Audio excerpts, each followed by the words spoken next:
ফ্রিজে অনেক রকমের সবজি পড়ে আছে, কি করবেন বলুন তো এই সবজিগুলো দিয়ে? তাহলে এই রেসিপিটা একবার বানিয়ে দেখুন। সবার প্রথমে কড়াইতে তেল গরম করে ছোট ছোট বড়িগুলো ভেজে রেখে দেবো।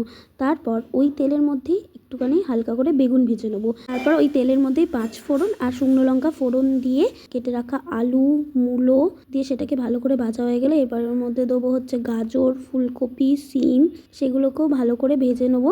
ও মটরশুঁটিও দেবো, দিয়ে সামান্য পরিমাণ নুন, একটুখানি হলুদ দিয়ে সবজিগুলোকে ভালো করে ভেজে নিয়ে এবার ওই ভেজে রাখা বড়ি এবং বেগুনটা অ্যাড করব, তার সাথে টমেটো।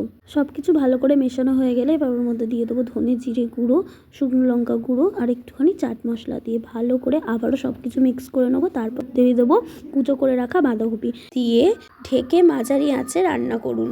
সবজি নরম হয়ে গেলে গরম মশলা ছড়িয়ে নামিয়ে দিন। আজই বাড়িতে ট্রাই করে দেখুন এবং কমেন্টে জানান যে এই রেসিপিটি আপনাদের কেমন লাগলো।